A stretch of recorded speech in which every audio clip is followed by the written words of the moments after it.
السلام علیکم ورحمۃ اللہ۔ الحمد للہ رب العالمین والعاقبۃ للمتقین والصلاۃ والسلام علی سید المرسلین وعلی آلہ واصحابہ اجمعین، اما بعد۔ اعوذ باللہ من الشیطان الرجیم، بسم اللہ الرحمن الرحیم۔ انما یعمر مساجد اللہ من آمن باللہ والیوم الآخر۔ وقال تعالی ان المساجد للہ فلا تدعوا مع اللہ احدا۔ صدق اللہ العظیم وبلغنا رسوله النبی الامین الکریم ونحن علی ذلک من الشاہدین والشاکرین والحمد للہ رب العالمین۔ بارگاہ رسالت مآب صلی اللہ علیہ وسلم میں درود پاک نذرانہ پیش کریں۔ اللہم صل علی سیدنا محمد النبی الامی وعلی آلہ وصحبہ واصحابہ وبارک وسلم وصلی وسلم علیہ وآلہ اجمعین۔ محترم حضرات، آپ کے لیے یہ دن ایک مبارک اور تاریخی دن ہے۔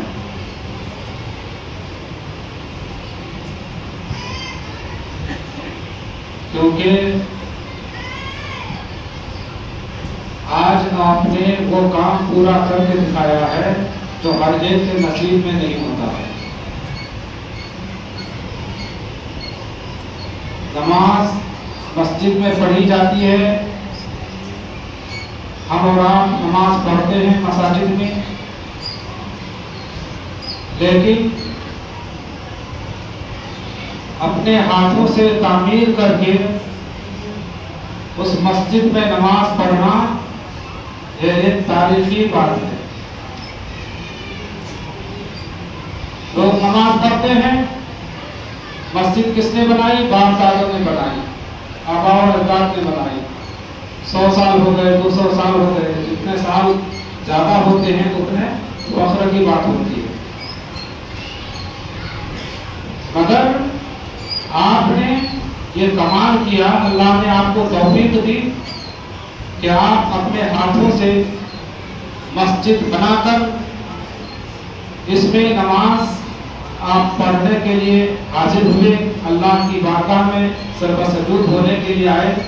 یہ آپ کے لیے فخر کی بات ہے۔ یہ تاریخ مبارک تاریخ ہے جو آپ کی نسل اس تاریخ کو کبھی بھول نہیں پائے گی۔ آپ کی نسل ہمیشہ یاد رکھے گی کہ ہمارے باپ دادا نے مسجد بنائی تھی، اتنی بڑی مسجد ہمارے فلاں نے بنائی تھی۔ اس لیے یہ دن آپ کے لیے ایک تاریخی دن ہے، اور اس کے ساتھ آپ بڑے خوش نصیب بھی ہیں، نہایت خوش نصیب ہیں، کیونکہ مسجد بنانا ایک بہت بڑا فضیلت مآب کام ہے، بہت بڑا فضیلت مآب کام ہے۔ جو مسجد بناتا ہے وہ بھی خوش نصیب، اور جس جگہ پر مسجد بنتی ہے وہ جگہ بھی خوش نصیب ہوتی ہے۔ یہی جگہ مسجد کی بنیاد پڑنے سے پہلے اس کی کیا حیثیت تھی ہم اور آپ جانتے ہیں، آپ لوگ اچھی طرح جانتے ہیں اس کی کیا حیثیت تھی۔ کوئی قیمت نہیں تھی، کوئی قدر نہیں تھی، مگر جب مسجد کی بنیاد بڑھ گئی تو اب یہ جگہ اور جگہوں کی طرح نہیں رہی، بلکہ یہ خیر البلاد ہو گئی، یعنی سب سے اچھی جگہ، جس کو حدیث پاک میں اللہ کے رسول صلی اللہ علیہ وسلم نے خیر البلاد کہا۔ تو خیر البلاد کون ہے؟ سب سے بہتر جگہ، سب سے بہترین جگہ کون ہے؟ اللہ کے رسول صلی اللہ علیہ وسلم نے فرمایا کہ مسجدیں سب سے بہترین جگہ ہیں، دنیا کی جگہوں میں سب سے افضل جگہ مساجد ہیں، اور سب سے بری جگہ بازار ہے۔ تو اس مسجد کی جہاں مسجد کی جگہ ہوتی ہے وہ جگہ تمام جگہوں پر فضیلت رکھتی ہے. مسجد کی بات تو دور کی ہے. حدیث میں ہے کہ اگر کوئی شخص کسی جگہ نماز پڑھ لیتا ہے اور سجدہ کر لیتا ہے یا پھر کوئی اللہ والا وہاں سے گزر جاتا ہے تو وہ زمین کا ٹکڑا فخر کرتا ہے اپنے دوسرے ٹکڑوں پر کہ میرے اوپر سے اللہ والے کا گزر ہوا ہے, میرے اوپر سے اللہ والے کا گزر ہوا ہے. تو اللہ والے کے گزرنے سے اس ٹکڑے کو فخر حاصل ہوتا ہے اور دوسرے ٹکڑوں پر وہ اپنے آپ کو فضیلت معاف سمجھتا ہے. تو مسجد میں تو صرف گزرا نہیں جاتا ہے, مسجد میں لوگ آتے ہیں, نمازیں پڑھتے ہیں, نہ جانے کیسے کیسے لوگ یہاں پر آتے ہیں اور ان میں سے کسی ایک کی بھی اللہ کی بارگاہ میں نماز قبول ہو گئی, عبادت قبول ہو گئی تو ان کے صدقے سے سب کی اللہ تعالیٰ عبادت قبول کر لے گا. تو اب جہاں مسجد بن جائے, ایک سجدہ نہیں ہزاروں سجدے ہوں, ایک آدمی نماز نہ پڑھے, لاکھوں نماز پڑھے اور یہ سلسلہ قیامت تک جاری رہے گا, تو اب اس جگہ کی فضیلت کتنی اہم ہوگی, کتنی عظیم فضیلت کی حامل ہے یہ جگہ. تو یہ جگہ بھی فضیلت معاف ہو گئی اور الحمدللہ آپ لوگوں نے اس جگہ پر مسجد تعمیر کی. اللہ تبارک و تعالیٰ آپ لوگوں کو بھی فضیلت معاف کرے. میں نے قرآن کریم کی جو آیت تلاوت کی ہے, قرآن کریم میں ویسے مختلف جگہ پر مسجد کا ذکر آیا. ایک جگہ اللہ نے ارشاد فرمایا انما یامر مساجد اللہ من آمن باللہ والیوم الآخر, کہ مسجد وہی تعمیر کرتا ہے جو اللہ اور یوم آخرت پر ایمان لاتا ہے. تو اس سے پتا چلا کہ مسجد قائم کرنا یہ ایمان کی علامت ہے, یہ ایمان کی پہچان ہے. جو مسجد تعمیر کرے تو مسجد تعمیر کرنا یہ مسلمان ہونے کی دلیل ہے. اور اللہ تعالیٰ نے ایک جگہ ارشاد فرمایا وَأَنَّ الْمَسَاجِدَ لِلَّهِ فَلَا تَدْعُوا مَعَ اللَّهِ أَحَدًا, مسجدیں اللہ ہی کے لیے ہیں, اس لیے مسجدوں میں دوسروں کو مت پکارو.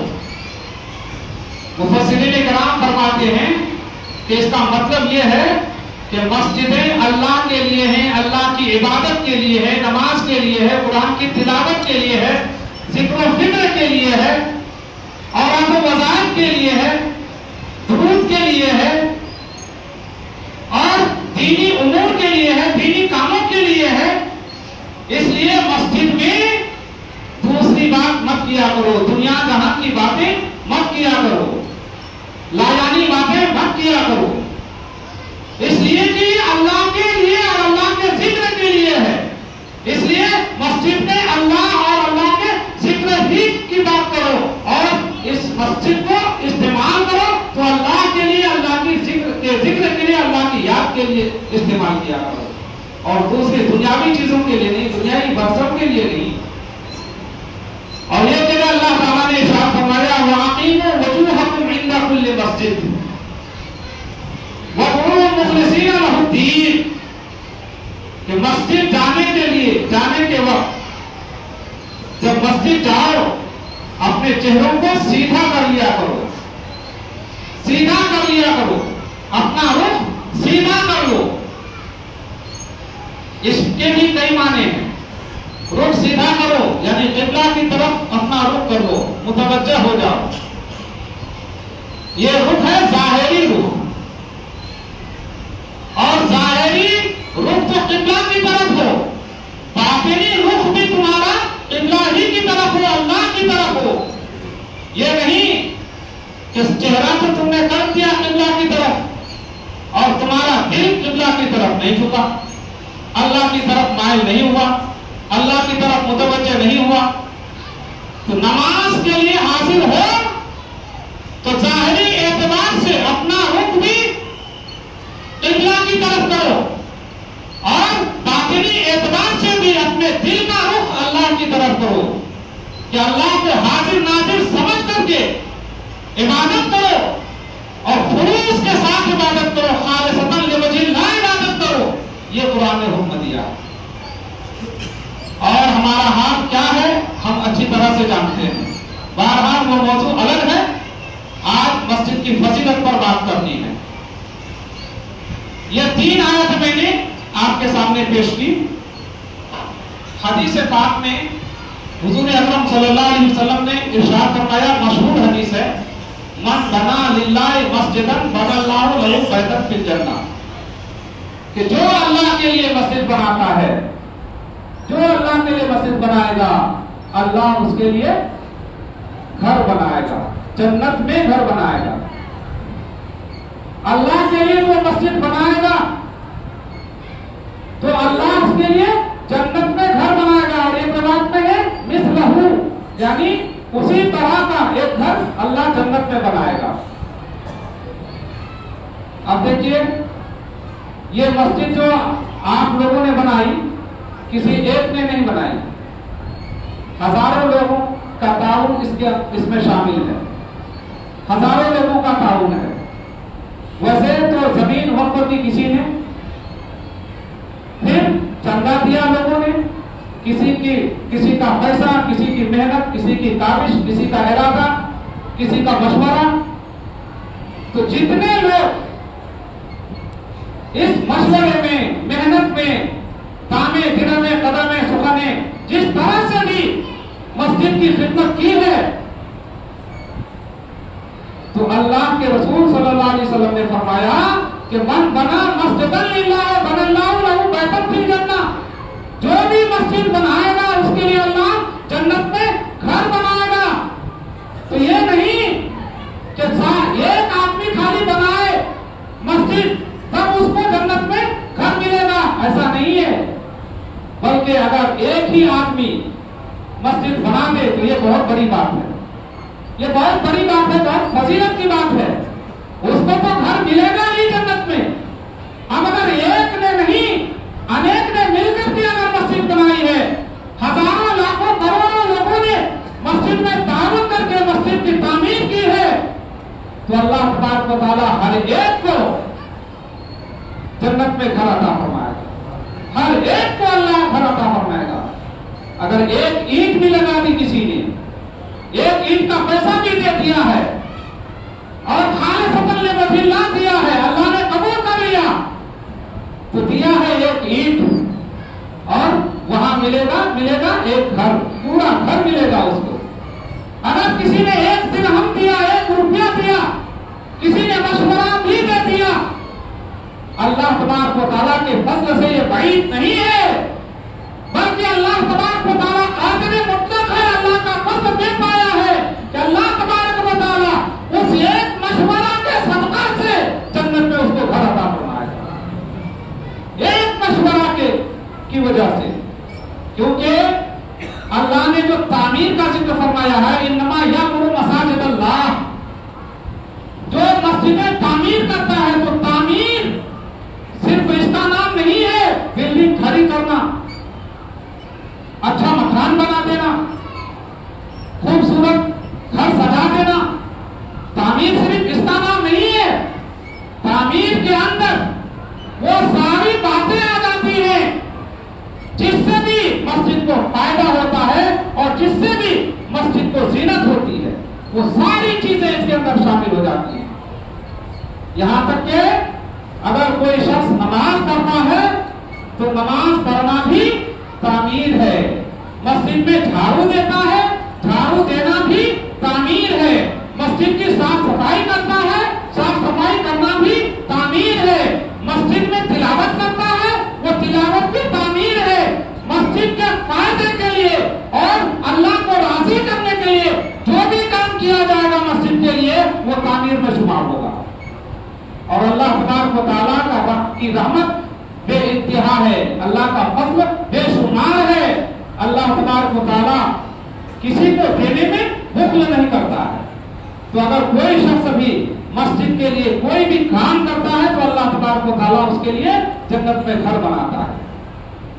اور مسجد کی فضیلت کو یوں سمجھیے کہ حدیث پاک میں ہے کہ جب آدمی وضو کر کے گھر سے نکلتا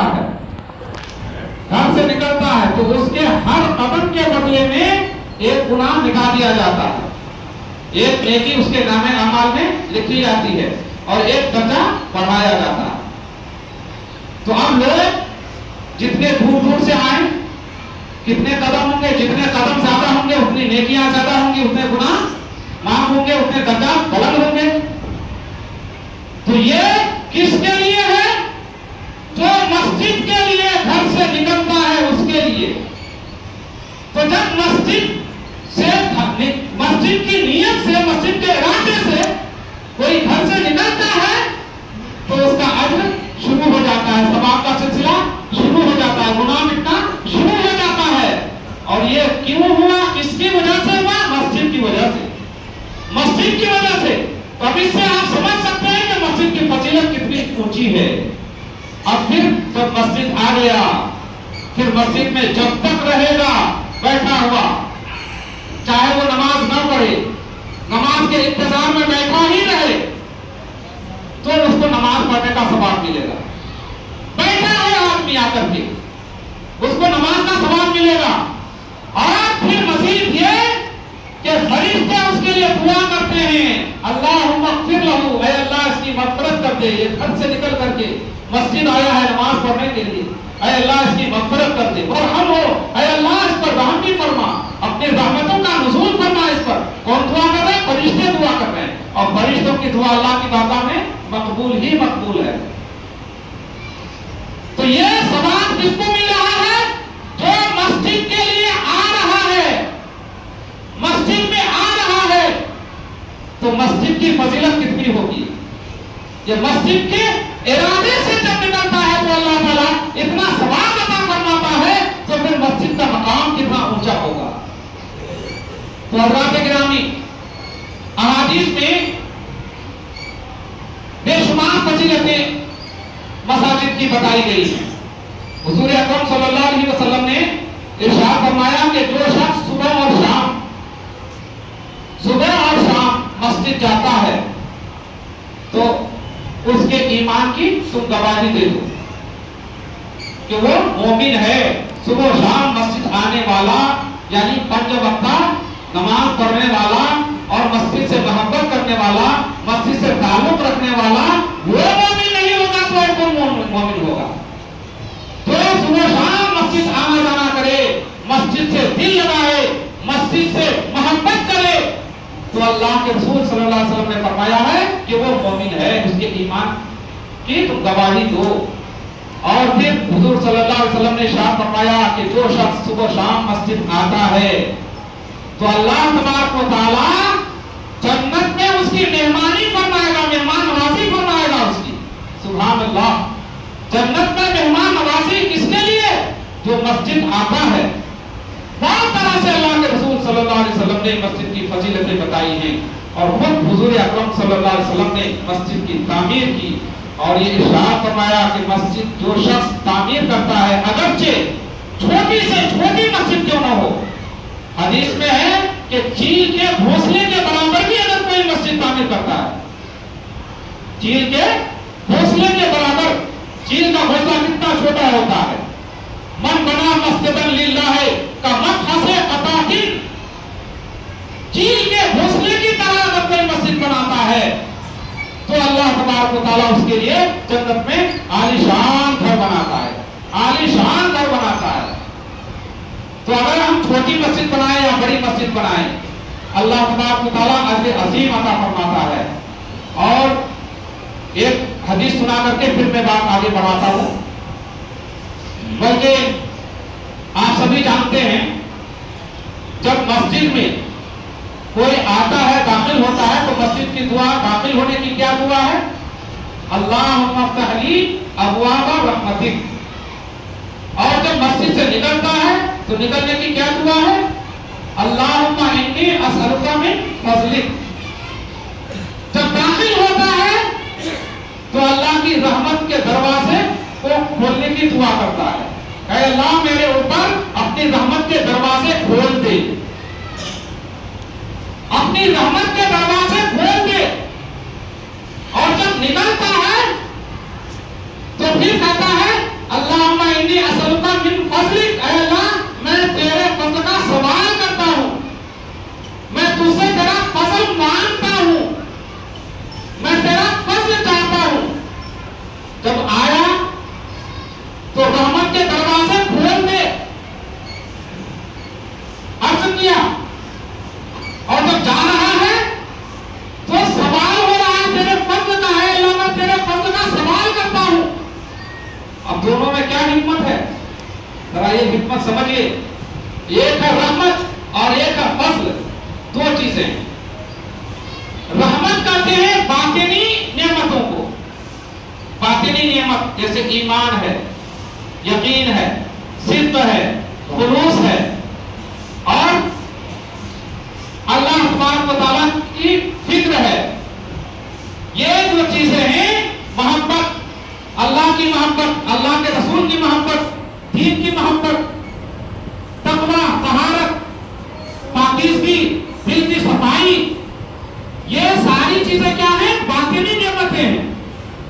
تو جب مسجد آتا ہے آدمی تو اللہ سے دعا کرتا ہے، اے اللہ اپنی رحمتوں کے دروازے کھول دے میرے لیے، یعنی کوئی اس کا ایک حد اور حساب نہیں، چاروں طرف سے جتنی بھی چیزیں ہیں تیری نعمتیں ہیں باطنی طور پر، وہ ساری نعمتیں مجھے نصیب ہو جائیں، اور اے اللہ میں تیری بارگاہ میں دل کھول کر کے عبادت کروں، دل کھول کر عبادت کروں، اور تیری رحمتوں اور برکتوں سے مالا مال ہو کر کے یہاں سے جاؤں۔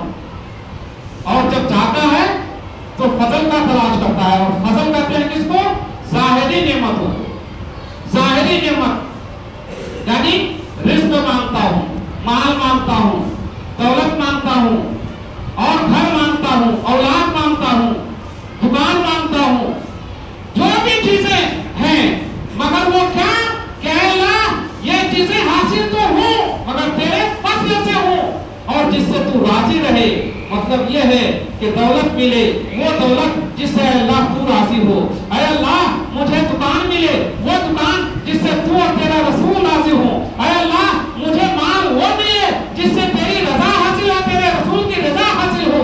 جب آدمی جاتا ہے تو اللہ کا فضل کا سوال کرتا ہے، اور جب آتا ہے تو اللہ کی رحمت کے دروازے کو کھولنے کی التجا کرتا ہے اللہ کی بارگاہ میں۔ تو مسجد وہ چیز ہے، جب آدمی مسجد میں آتا ہے تو مسجد میں اللہ کی باطنی نعمتیں بھی حاصل ہوتی ہیں، اور جب مسجد سے باہر جاتا ہے تو پاک و صاف ہو کر کے جب جاتا ہے اللہ کی بارگاہ میں جب دعا کرتا ہے تو اللہ کے فضل کا، ظاہری نعمتوں کا اور مال و اسباب کا، گھر بار کا، آل و اولاد کا کے لیے جب باہر قدم نکالتا ہے تو اللہ تبارک و تعالیٰ اس کی دعا قبول کر لیتا ہے اور اس کو رزق سے مالا مال فرما دیتا ہے اور مال و دولت کا انبار کر دیتا ہے۔ لیکن شرط ہے کہ صدق دل سے دعا کرے۔ اور ہم اور آپ آتے ہیں مسجد میں، کوئی فکر نہیں ہوتی ہے، بہت لوگ بس لکھا ہوا ہے پڑھ لیتے ہیں، لیکن دل سے دعا جو ہوتی ہے وہ کچھ اثر رکھتی ہے۔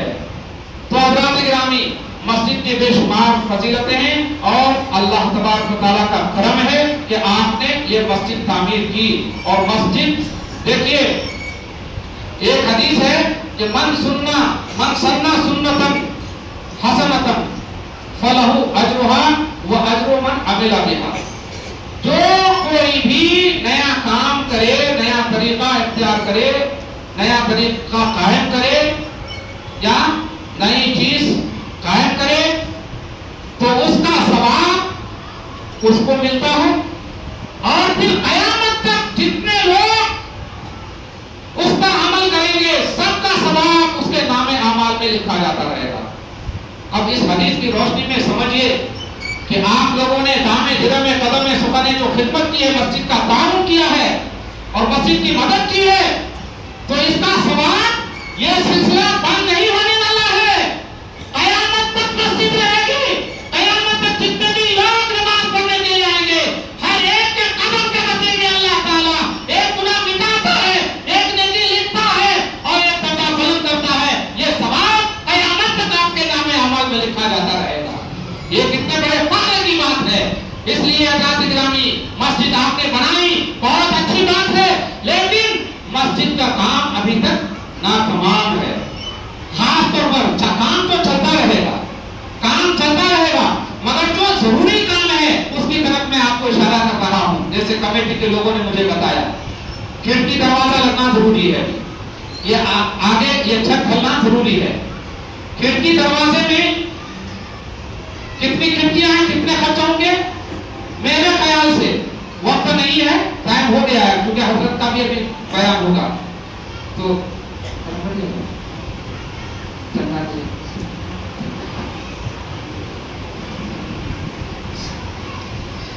مختصر طور پر بس جلدی کہ یہ جو کام ہو رہا ہے، ایک ایک کھڑکی اگر ایک ایک آدمی اگر سنبھال لے اللہ کے واسطے، جو فضیلتیں میں نے بتائی، ایک بزرگ کے سامنے خانقاہ کے ایک فرد عظیم کی حضوری میں آپ سے وعدہ کرتا ہوں، اگر خلوص کے ساتھ انشاءاللہ آپ اگر میری بات پر لبیک کہیں گے تو کل قیامت کے دن اللہ کے نزدیک انشاءاللہ اس کا اجر آپ کو ضرور ملے گا۔ ایک ایک کھڑکی اگر آپ لوگ سنبھال لیں، ایک ایک دروازہ اگر آپ لوگ سنبھال لیں تو یہ کام بہت آسانی کے ساتھ ہو جائے گا۔ سبحان اللہ۔ نام بتائیے ٹھیک؟ جناب پیر محمد صاحب، پیر محمد صاحب ماشاءاللہ، چلیے سبحان اللہ، لکھیے نام، لکھیے نام، لکھیے جلدی۔ نورانی صاحب، نور عالم صاحب، نام بتائیے۔ ایک کھڑکی اسرائیل قریشی، چلیے جلدی جلدی نام لکھیے، اور پھر میں تو نماز کے بعد آپ نام لکھا دیجیے نا۔ اسرائیل قریشی